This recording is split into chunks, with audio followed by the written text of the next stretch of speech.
It's a Hi. congratulations on a fantastic career. Thank you. It seemed like after the game that you wanted to maybe just walk off and just maybe didn't know how to embrace, but just now that you've only had like 10 minutes to kind of process it all. Yeah. How does it feel? Kind of weird. Definitely surreal.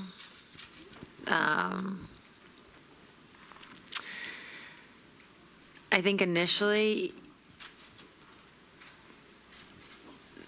you feel sad about the season and the game.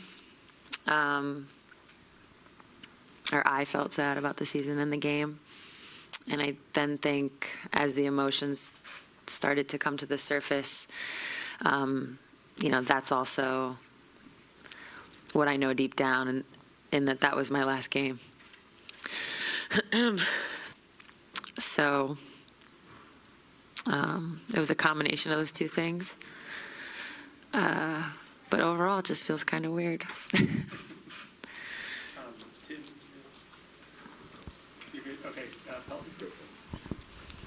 Was there any one particular moment or thing that happened in the post game that made you emotional? I saw you trying to fight back tears, but Yeah. No, just probably the fans and just them sticking around, and you're right, Percy. I didn't really want to leave the court. It felt like that's where everybody was going, so I just followed it first. But I also wanted to kind of have one last moment to say thank you, to soak it all in, because in some ways it is a happy thing. I'm proud of everything we've accomplished here, and of course I'm sad, but there's happiness too, to be able to have a moment like that with the fans, to have them chant the way they did. I know the tears don't look like happy tears, but there's a lot of happiness. And Sue, how special is it that you obviously you don't win the championship this year, but you guys were able to win it in 2018 and 2020? Yeah, I'm so proud of those championships. Those groups went through a lot. They went through a lot. Some people know, some people don't know. And we won those together. And I think they'll always have a special meaning, those two championships, for sure. And for me, it was a career rejuvenation. I've spoken about this before. I never thought I would even get back to the finals once the rebuild started. So I think that's what makes it even more special for me personally. But yeah, maybe you're catching me in a moment, but it's tough. It's going to be tough to, I was just about to say when it's all said and done. That ship sailed. I think 2018 will go down as my favorite for so many reasons. Okay. So I talked to a lot of fans this week about you, and the thing that kept coming up is that you stayed. You stayed in Seattle. So what does that mean to you that you've gotten to do your entire career here in this town? Yeah, it means a lot. It really does. I've expressed this before, just being able to share this experience with the same fan base, with a city, with a community, being a part of their lives, them being a part of mine. It's a really unique relationship. With that, I feel, such ownership for this franchise. I want it to continue to succeed. I want to help it do that because of all that it gave to me, just all the support.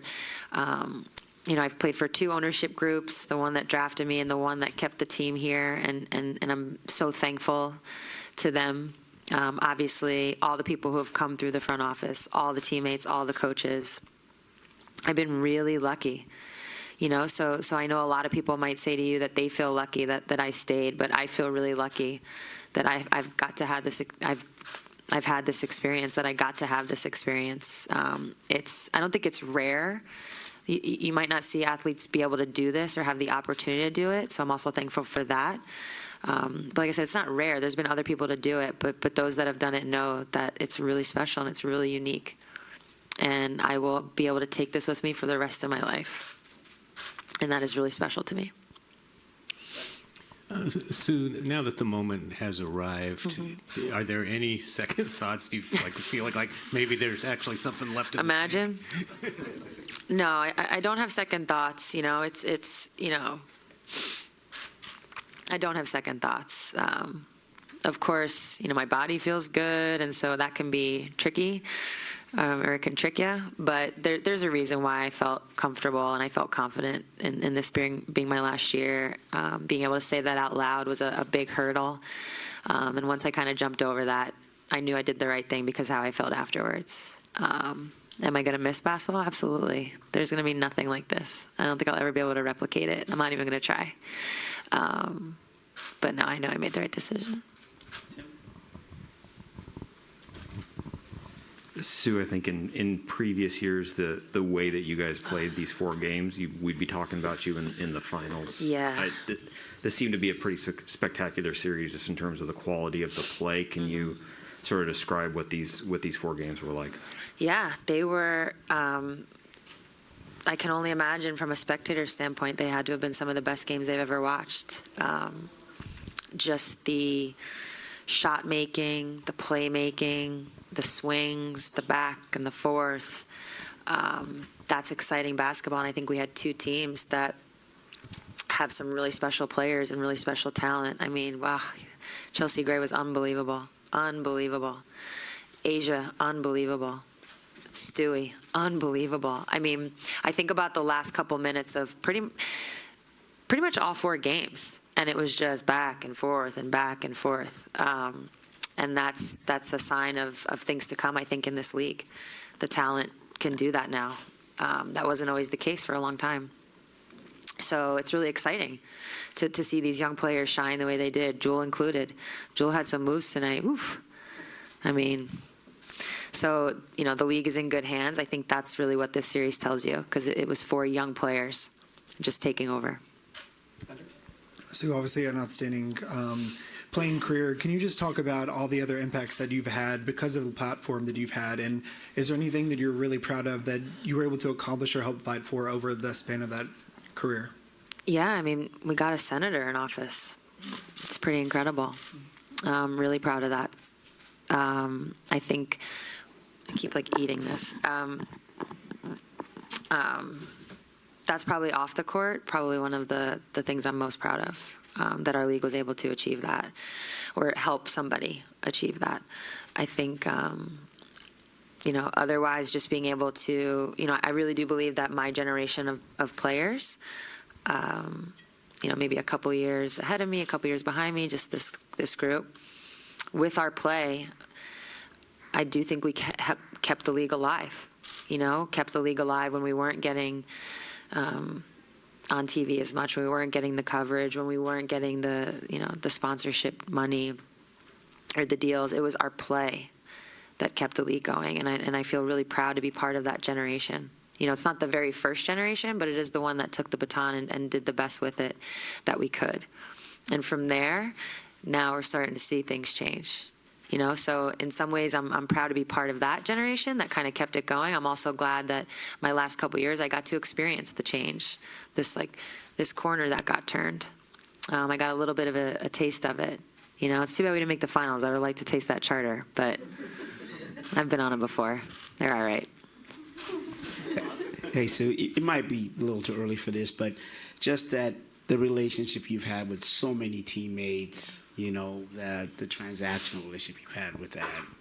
Anything you want to say to that? Yeah, I mean, Tanisha Wright flew out here just for this game. I could go down the list of people. I have group chats from teams. I have a group chat that every day somebody writes in it from our 2010 team. Group chats from the 2018 team, sorry. Cherie Sam was here from the 2004 team. Simone Edwards has pretty much been at every game. So it's pretty amazing, all these lifelong friendships that I have that are really special because, they're friends, but they're also people that I was going to say went to war with. It's kind of cliche to say that, but what I mean by that is these are really unique moments when you're on a basketball court with people, when you're pushed to your limits. They see you in your best moments. They see you in your worst moments. They know all the sides of you. And they're there to support you in those moments. They might be there at times to, maybe, I was going to say yell, but it's more like wake you up in those moments, till you get your head out of your butt type of a thing.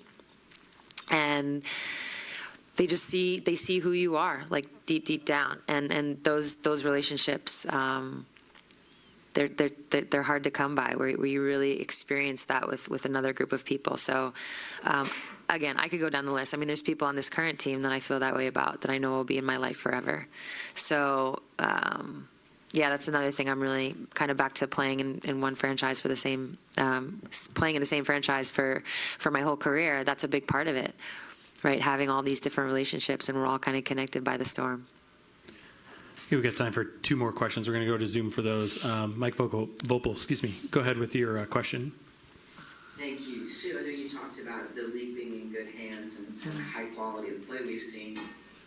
When you think back, obviously you were right before your senior in high school is when this league started. Yeah. So you watched the entire thing grow. What are you most impressed about in terms of the on-the-court play that we see that's happened, during your career, even a couple years before that? Yeah, I just think the individual talent, watching that grow, with every few years, who knows, maybe 3, 4, 5 years, you would kind of see this injection of a new type of talent. And I could go down the list. I mean, when Simone Augustus and Cappie Pondexter entered the league, that was this new type of talent. And obviously I'm not forgetting Diana Taurasi, but she's only 2 years younger than me, so it's kind of, I already knew her. So as you go, it's there was always these little injections, right? I'll fast forward. I don't want to forget people. You know me, if I sat here and thought about it, I could really pull. But, you fast forward to the 3 to C, where it's BG, Elena, and Skylar, a new injection into the league, right? So I just think as the league has gone along, there's always been these new injections. And what you're seeing now is just incredible individual talent. What was really most fascinating to me about this series was it was a lot of ISOs. 15 years ago wasn't the case. A lot of things have changed. The rule changes allow for that. I remember my first probably 10 to 12 years of the league, it was the games were grinds. I mean, grinds.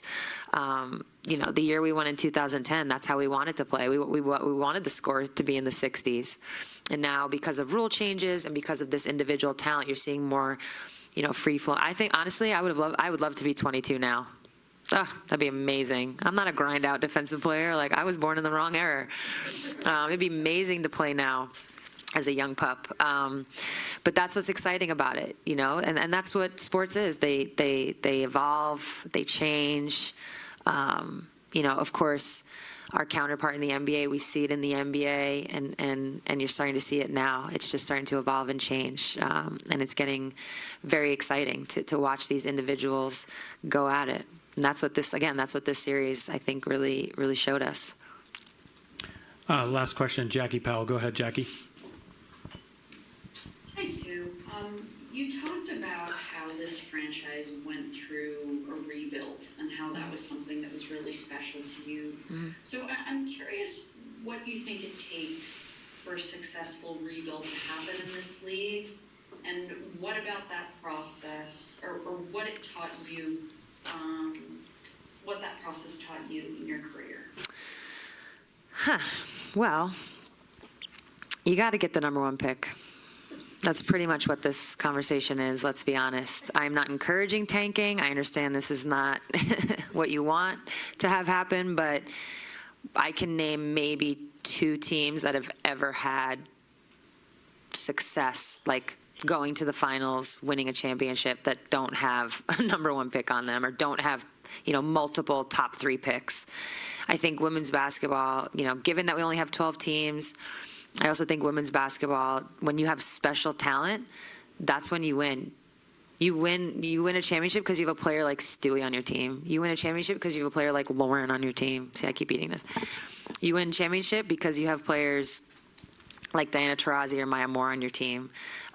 It's kind of the sad truth. And I feel really lucky that, I've played with multiple. I've played with, 2 like franchise, epic, Hall of Fame, legendary players. That's how you win. And it's really difficult to do it otherwise. The teams that have, so much credit. And I think a lot of that's when things like free agency come into play, and that's when you can put together and find the pieces. But generally speaking, you need that one. You need that one. Sue, thank you very much. Yeah, I just want to say thank you to all of you guys for, I'm sure I'll get another opportunity, but